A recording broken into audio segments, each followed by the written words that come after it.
Thanks for listening to another episode of Dogman Encounters Radio. I'm Vic Cundiff and I'll be your host for the show. If you've had an encounter of your own and would like to speak with me, whether in private or on the show, please go to dogmanencounters.com and submit a report. I'd love to hear from you. If you'd like to listen to the show without commercial interruptions, please go to dogmanencountersradio.com and visit the How to Listen page to find out more about becoming a premium member. If you want to listen to the show free of charge but don't mind the commercials, the Dogman Encounters YouTube channel is what you're looking for. As always, thanks for listening. Before we bring on tonight's guest, I've got more narrated stories I wanted to read for you. The first encounter took place in Jackson County, Kansas. Before I say anything about my encounter, I just want to clarify that when I saw this thing, I went to Google and looked up what it was. I came across this website and found that another person in Jackson County had had an encounter with something like this, so I know I'm not crazy. I'd been studying wolves and their behavior for about 3 years before I had this encounter. Because of that, I know that Jackson County wouldn't be an unlikely place for a large predator such as a wolf to be lurking in the sparse woodland there. The county is about 656 square miles in area and has a population of 674,158. The county is also practically infested with wildlife such as deer, livestock, and predators like coyotes and foxes. The average wolf territory is 13 to 2,400 square miles, and it'd be easy for such a huge creature to live just in Jackson County alone. This may even be the very same dog-wolf man thing the other eyewitness saw. Anyway, on to the encounter. I was just chilling on my laptop in the living room watching people blow stuff up when I felt like I had to go to the bathroom. I set the laptop down and put my headphones on the keyboard and got out of the chair. Let me clarify, I'm not a psychic or a medium or anything, but I've got sort of a sixth sense where I can tell if something is watching me, and I knew something was. We have a huge window on the wall just above the couch, and it was a particularly cold night, so the windows caught things like breath fairly well. I turned to the window thinking that whatever it was watching me from there. I knew I'd see it if it was, because we have motion-sensing floodlights. It'd have to either be standing on something or tall as the devil himself in order to see in the window of her trailer. Its sill was around 6 to 8 feet off the ground, with the top of the window being about 11 feet off the ground. I looked over to the window, and the only thing I could see was that the floodlights were on and that something seemed to duck under the window at that moment, like a kid who was playing hide and seek. I didn't think anything of it, considering our neighbors were a bunch of druggies and alcoholics and often came to look in our windows. Every opening to the house was locked, so I had nothing to worry about. So, I went to the bathroom, and when I finished, I washed my hands and went back to the laptop.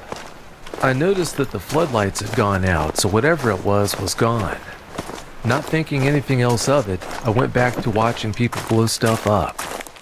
I should also mention that my eyes are sharp enough to spot a bird about 50 feet away in a tree, so it's no surprise that when the floodlights came back on, I noticed that immediately. When I did, I glanced up from the screen expecting to see a drunk or high idiot to be looking in with a stupid expression on his face, but I was frozen by what I saw. It was a huge wolf that was looking in at me with dirty ambery yellow eyes. Its ears looked like they were torn or cropped or something, and the face looked sort of human-like. Not really a full human face, but the jawline looked very masculine and human compared to the rest of its face. Its lips were curled back, and it seemed as if it were snarling, though I couldn't hear it if it was. Its breath fogged the cold glass. It was so tall that the top of its head was halfway up the window, and if I had to guess how wide its head was, I'd probably say maybe the width of my shoulders. I knew that whatever it was, it most likely had wolfish instincts, so I did the only thing I knew to do, which was to avoid eye contact and make myself look as small as I could while having my throat and underside showing. This is a very common submissive position, and although I was scared out of my mind, I knew that holding eye contact would make me seem like a challenger to it, and running would make me seem like prey. When I did the submissive position, it must have worked because it just hit the window, which made the entire trailer shake, and then it went away. I haven't heard or seen anything else like it since, although I do hear the odd howl coming from the back roads from time to time. God help the poor idiot who decides to try and hunt this thing down. I can tell you now that whatever it was not friendly, because if it was, it wouldn't have slammed my window as hard as it did, and it wouldn't have been growling at me like I had taken its food. Although it practically did assault my window, I could understand why it was upset. I was on its territory after all. I was an intruder and possibly a threat to its existence and its prey. It's really just best to stay out of its way and respect it. After all, it's one of God's many strange creatures in this world. Signed, Anonymous. Location, Jackson County, Kansas. Date, September 13th, 2013.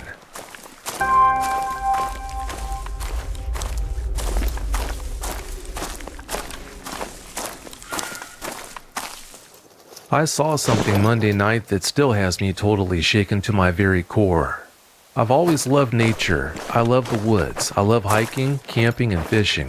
I'm really into mycology, so I'm out looking for mushrooms and various types of fungus whenever I get a chance.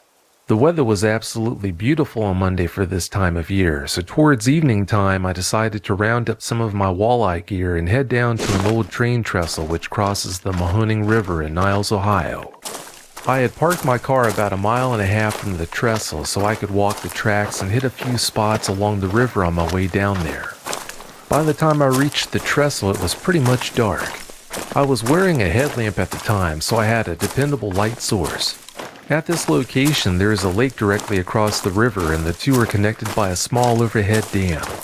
I was there for about 15 minutes when all of a sudden this overwhelming feeling of dread came over me. I switched my headlamp on and turned around to start back up the riverbank. When I did that, right behind a big sycamore tree, I saw what looked to be a very large animal kind of kneeling beside and behind it. As I locked my eyes on it, I completely froze. I knew I was definitely seeing something there, but my mind couldn't process what I was seeing. What I was looking at didn't make any sense. The thing I kept saying to myself was, animals aren't supposed to look like that. Right as I was thinking that, it was as if this thing read my mind. That's when it stood up and made itself perfectly visible to me in the most pretentious way. It almost had this vibe like, yeah, now you see me and you know I'm real. I definitely exist. What are you going to do about it? Right after it did that, it kind of hunched over and made its way into the brush. I was out of there like a flash. As soon as my feet hit the tracks, I ran the entire way back to my car without stopping. By the time I reached my car, I couldn't breathe. Both my legs were locked up, I was vomiting, and somewhere in between the encounter and running away, I had pissed myself. It's early Friday morning now, and I think I've only slept for about 6 or 7 hours altogether. I've been constantly searching YouTube and all kinds of other sites, listening to eyewitness accounts, and it sounds like these things are encountered quite often. I've heard of the Dogman before, but never really took it seriously. Before the night of this encounter, I would always picture a dogman to look like some little skittish coyote-looking creature. Man, I love the woods and I love nature. The woods for me was always a safe haven I could venture into to escape stress. Stress at work, bills, relationship problems. I could always take a nice long hike, go fishing or foraging, and come home feeling 75% better. Now, I feel like I was threatened and kicked out of my second home. I keep thinking to myself, these things aren't supposed to exist. I feel like a terrified little kid who just came face to face with the dreaded monster in the closet. You know, the monster your parents told you, no wait, assured you wasn't real and couldn't hurt you. People need to be made aware of these things. They're as real as it gets and they're dangerous. Thinking back to what this thing looked like and how it was built, these things are perfectly adapted killing machines. The way its arms and legs looked, it looked like it was perfectly adapted to walk on all fours as well as on 2 legs. It was very quiet and fluent with its movements too. It's not like in the movies where the monster comes charging out of the woods growling and snarling. These things are masters of camouflage and they utilize the darkness perfectly. I did notice a smell from it. That's probably because the wind was on my back at the time, but it sure smelled me. Its nose was up in the air the whole time of our encounter, just sniffing away. This experience has torn a huge hole in me. Every time I eat, I get nauseous. I can't sleep for more than 20 minutes at a time, and every time I close my eyes, that thing is all I can see. I'm trying not to dwell on the fear. I'm trying to accept what I saw and what had happened, but it's hard. I'm really glad to know I'm not alone. Signed, Anonymous. Location, Trumbull County, Ohio. Date, December 26, 2016. In April of 1979, I was a 22-year-old Sergeant E5 stationed at Marine Corps Base Camp Lejeune. I guess I should begin by saying I'm not sure what I saw, except that it was approximately 7 feet tall and black in color with a snout and ears. Now my first reaction would be that there were 2 of us, saw an unusually large and tall black bear. However, we were 15 to 20 feet away and were looking up at this creature as it towered over us. I and the Lance Corporal, who was part of my guard detail, both stood over 6 feet tall. To make a long story short, a number of regiments, battalions, and companies were preparing for another round of exercises which would prepare us to fight the Warsaw Pact nations in Europe. It was typical Cold War training in the event the Soviet Union and its minions decided to cross the border and attack West Germany. I was attached to Communications Company Headquarters Battalion. My military occupational specialty was 2841, which was radio tech. In other words, I was a repairman. Basically, I worked on field radios for communications with other land units or aircraft. I also worked on cryptology equipment, which allows transmissions to be scrambled to avoid enemy interception of classified radio traffic and other types of communications. Because of this, I held a top-secret security clearance. I was due to be discharged in 4 months as my 4-year enlistment was almost over and I wasn't re-enlisting. I'd been accepted to attend college at the University of Mississippi and was about done with military life. So of course, my superiors were going to make my last few months difficult by giving me lousy details and duty assignments. I was put in charge of 6 other enlisted Marines and we pulled guard duty for a week. Our assignment was to guard the various and sundry communications equipment vans and setups to be utilized at the command posts for the upcoming exercise. We would arrive at 5 p.m. and would be relieved at 7 a.m. when the setup personnel would arrive. I was the only one who was armed. My weapon was a Colt Model 1911A 45 caliber semi-automatic pistol. I carried 6 rounds in the magazine but nothing in the barrel. We were set up in a clearing in a heavily wooded area. There were plenty of large old-growth trees there, primarily pines. I was pretty lax with my men as I wasn't a career Marine and saw no need to be a strict disciplinarian. So basically we all did a 1-hour shift starting at 10 p.m. and ending at 6 a.m. My only requirement was that the individual on duty stayed awake. Basically, we would cook hot dogs and marshmallows over the fire from the time we arrived until the actual watches started. We would sit around during this time and complain about the Marine Corps or tell stories about our girlfriends, wives, etc. Fairly normal activities. But the best part was the wildlife we encountered, which were primarily black bears. The bears would gather around within 6 to 10 feet of us while we were sitting around the campfire. We'd feed them hot dogs and marshmallows. This was every night, and there would easily be a dozen bears sitting there, patiently waiting to eat. In retrospect, it was a bizarre sight. But then again, we were Marines, and I guess short of fear and common sense. On the last night we were on duty, I was walking around at 10 p.m. checking the various equipment areas, making sure everything was secure. I was with another Marine and I had already posted the first guard of the evening who was sitting by the fire. I was carrying a clipboard and the other Marine with me was carrying a flashlight. We were probably 100 feet from the tent in which we slept and could see the tent and fire through the trees. As we were walking, I heard a low-volume snarl and told the other Marine to put the flashlight beam on a thicket slightly to our left. Well, what we saw was huge. It was every bit of 7 feet tall and was broad. My first inclination was that it was a classic Sasquatch as depicted in drawings or photos, except it had a snout and ears. Anyway, we both yelled and ran into each other, dropping the clipboard and flashlight. I grabbed the other Marine and turned around and yelled, "Go, go, go!" Meanwhile, as this is going on, I see the Marine sitting by the fire jump up and grab the axe we used to cut firewood. He was obviously startled by our yell.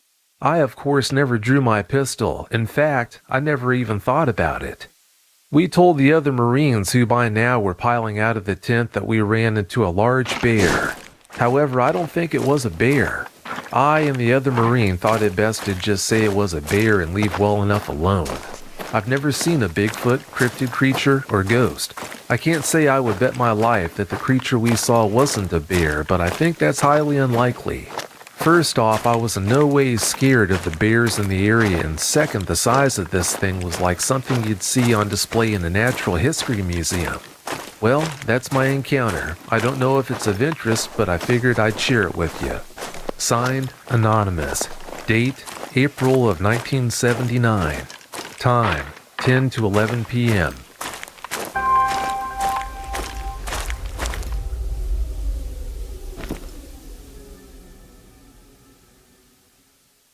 I live in the Cayman Islands, which is located in the Caribbean. I'm an accountant, and my wife of 9 years who travels with me is a successful lawyer. Coming from the Caribbean, we have no carnivores or forests on our island, so I have no knowledge of large animals in the wild, nor do I ever intend to seek them out. Every year, my wife and I travel to a state in the U.S. and drive through another before catching a flight back home. It's usually a 7-day trip. Last year, we decided to travel to Chicago because I grew up a huge Bulls fan. After spending 2 days in Chicago, we decided to drive through Iowa, then end up in Kansas City before catching a flight to Miami and then back home. We left Chicago on Route 88, then connected on 80 and drove to Des Moines. When we got to Des Moines, it was late in the afternoon, but my wife was getting cranky, so I kept on driving. We took Route 35, heading towards St. Charles, and by this time the sun was setting. My wife was sleeping in the passenger seat, and I was going about 40 miles per hour. We came to a dense area of trees, and about 50 yards ahead of my car, a large dog-like creature standing on 2 legs stepped out onto the side of the road with its nose in the air as it was sniffing. I drove past this animal going about 40 miles per hour and could tell by its genitals it was male. It looked like when you hold a male dog up on 2 legs, but it was the height of my driver's side window, so it had to be at least 7 to 8 feet tall on 2 legs. After getting about 50 yards past the animal, I stopped the car in disbelief and just stared at this massive animal through my inside rearview mirror.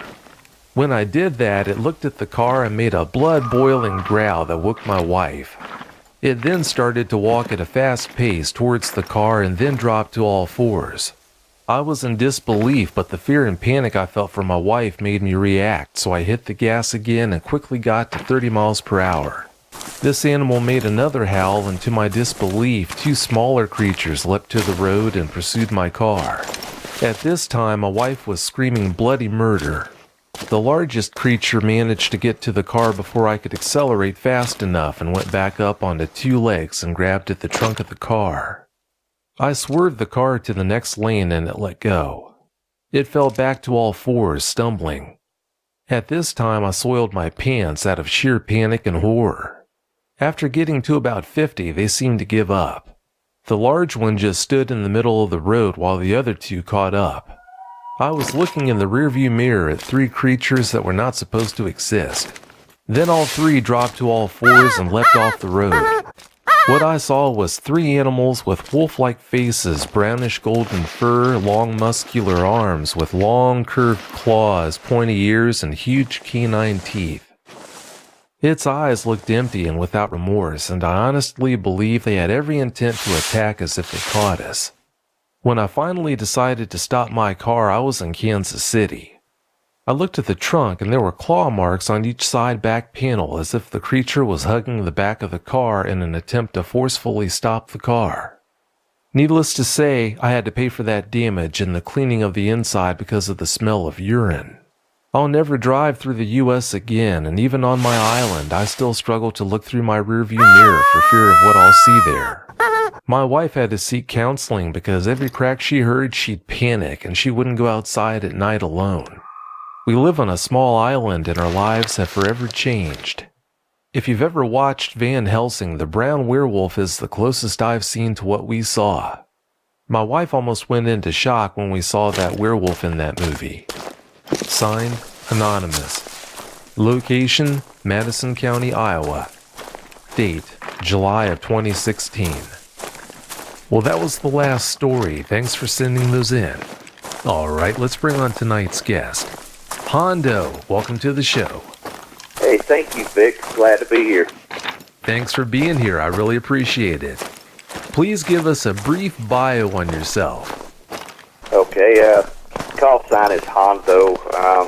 22 years military experience, 14 of that in Special Forces.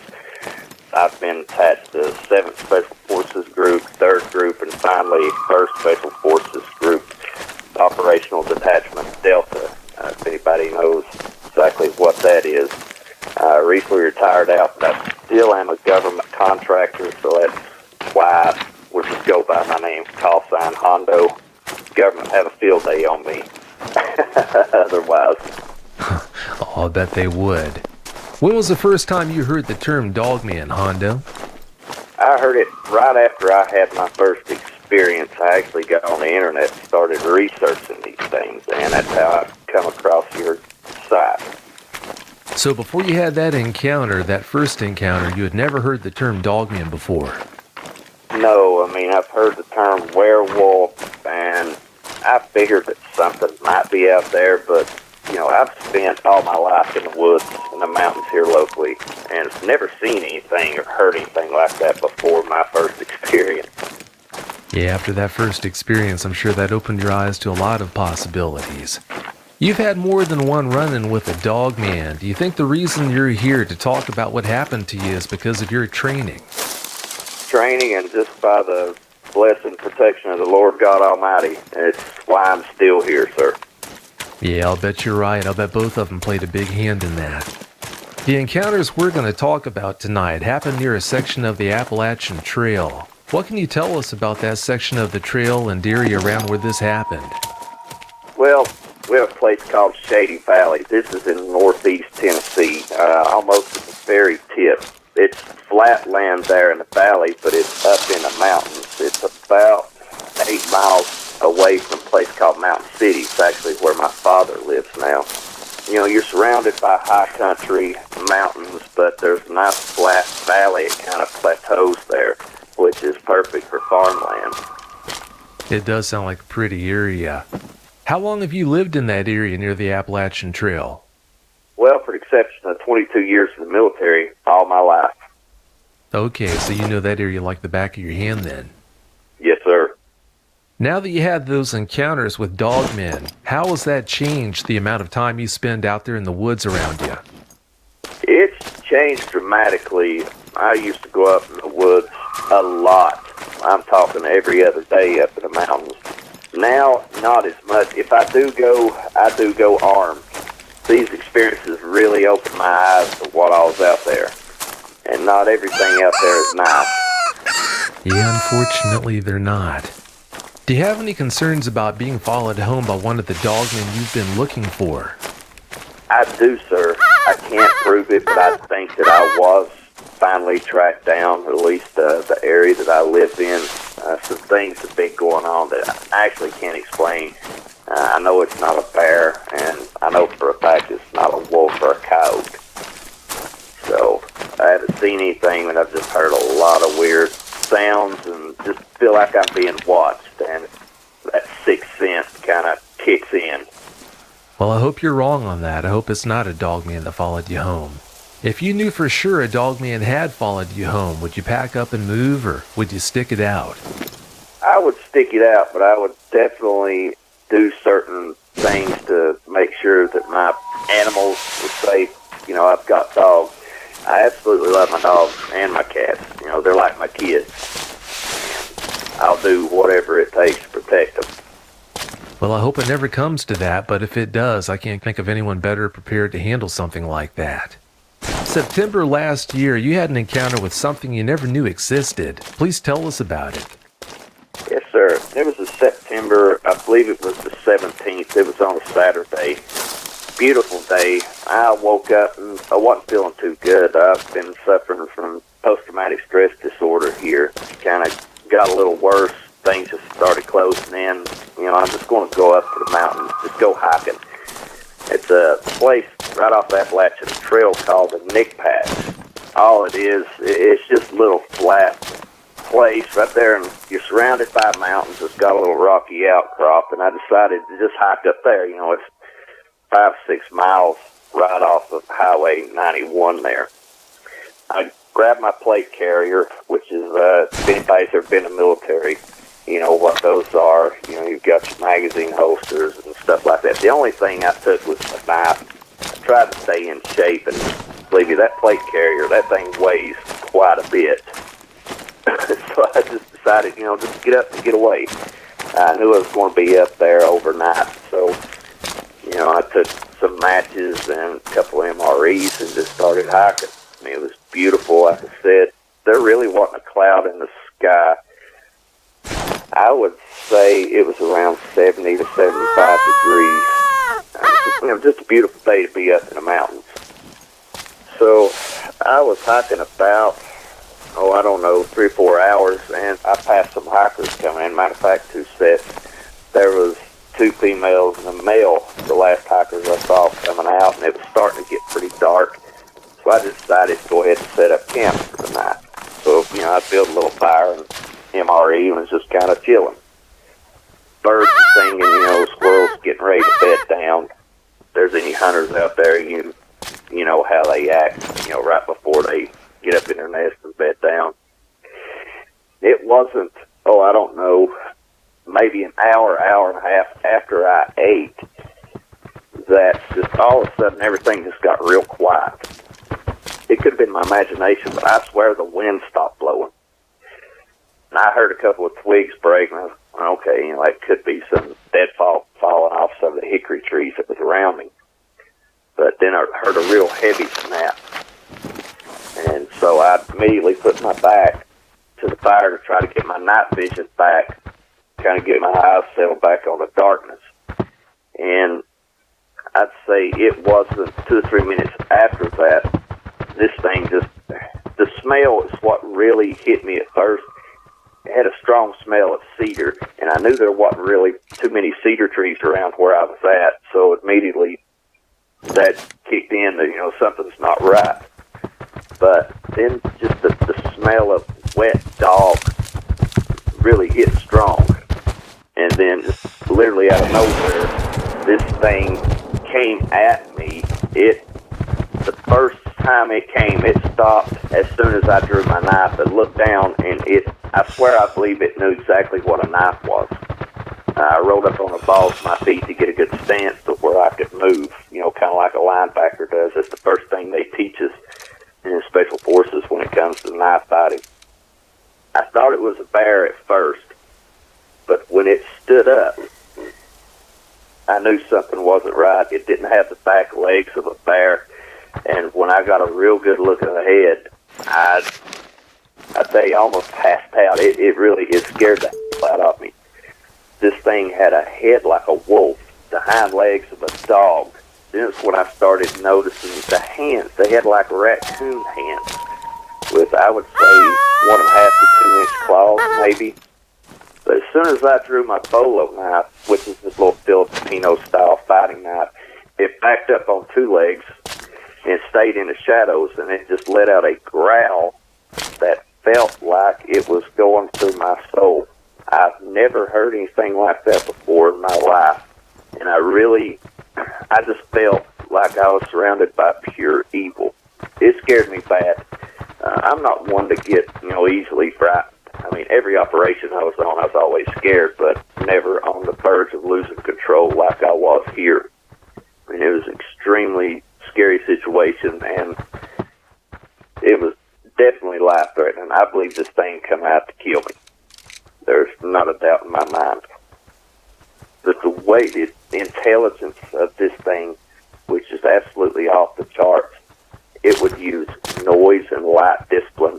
How it would try to come in and outflank me I would be looking in one direction, and you really couldn't hear it until it come out and charged me again. I mean, this thing charged me on and off through the night. It's really terrifying. I mean, I'm starting to get chills thinking about it now, especially just having a knife. I would have felt a little better if I had a handgun with me, but not a lot. I mean, this thing really took a lot out of me. It's really that frightening because I've never seen anything like this before. But after a few times of it charging, it knew that I wasn't going to be too easy a prey, I don't think. It's kind of why it hung back in the thicket and used kind of some huge rock formations that's up there, natural rock formations. You'd see it every now and then get on top of that, sit there and look. And it did this, I want to say, for at least a couple hours. It would move in, it would move to the side, and then try to come at me again. Now, the closest it got, I want to say maybe 15 to 20 meters, which is way too close for me. Like I said, I've never experienced anything like this. I've never heard of anything like this. I used to watch werewolf movies as a kid, but I always thought it was just a bunch of fun. I've never really believed in anything like that before. So it's definitely an eye-opening experience. I went through this for at least 3 or 4 hours. It didn't charge constantly. It would sit back and wait for 15 or 20 minutes or longer to see if I would kind of lax in my posture. That way it could get in and take advantage of me either falling asleep or just kind of getting in that trance mode where you're just so physically and mentally wore out. And I believe that's what it was trying to do, which tells me that these things are highly intelligent and an alpha predator. There's nothing like it anywhere in the woods around here that I know of. Extremely, extremely dangerous. Finally, I want to say it is around, I didn't have a watch on me, Big, so I'm sorry, I can't really tell you the exact time. It had to have been well over 5 o'clock when the sun finally started to come up the first light of the day. And I think that's when it kind of just, I didn't know it had left until it started getting light. And I knew, that it wasn't anywhere close. And that's why I started egressing the area just to get out of there. And, I made sure the fire was out so it wouldn't catch the mountains on fire. And then egressed out of that area. And those were the longest 5 miles I've ever walked in my life. Because, it was still a little dark to where, there were still shadows, especially in those thickets, and I was just waiting for this thing to come out on me and wind up being a 411 case. So, the grace of God, I finally got out of there and came back home. Well, thank goodness you made it home.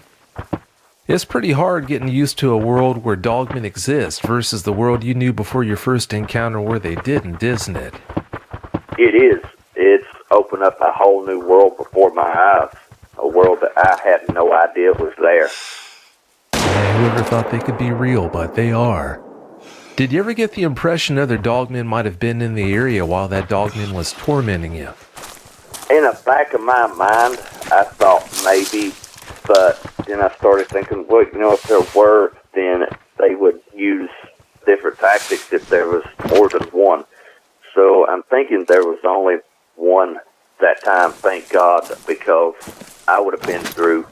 I wouldn't be here today talking if there was 2 up there at this time. I'm used to fighting terrorists, Al-Qaeda, Taliban. This is something totally new to me and far more dangerous in my opinion. If you have one dogman that's got it in its mind to kill you, that's bad enough, but I can't imagine what it would be like to face more than one alone that's got that on their minds. That wouldn't be good. You said you used a knife to protect yourself from the dogman that night. Before that experience, did you frequently go camping without a firearm? Yes, sir, I did, especially when I was a little boy.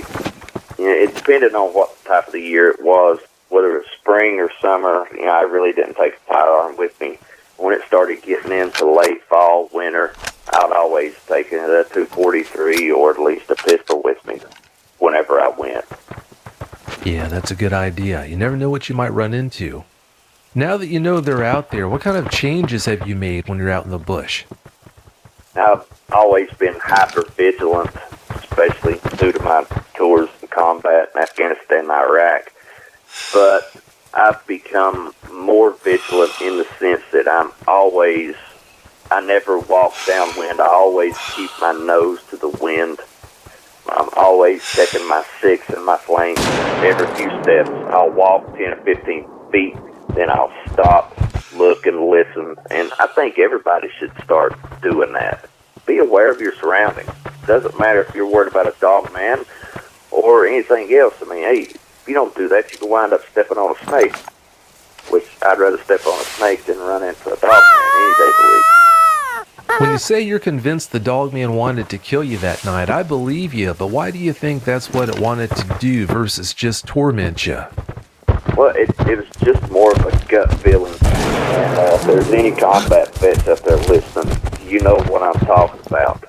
You can tell where the enemy's shooting at you, and they're not really focused on killing you. They just want to get you out of the area.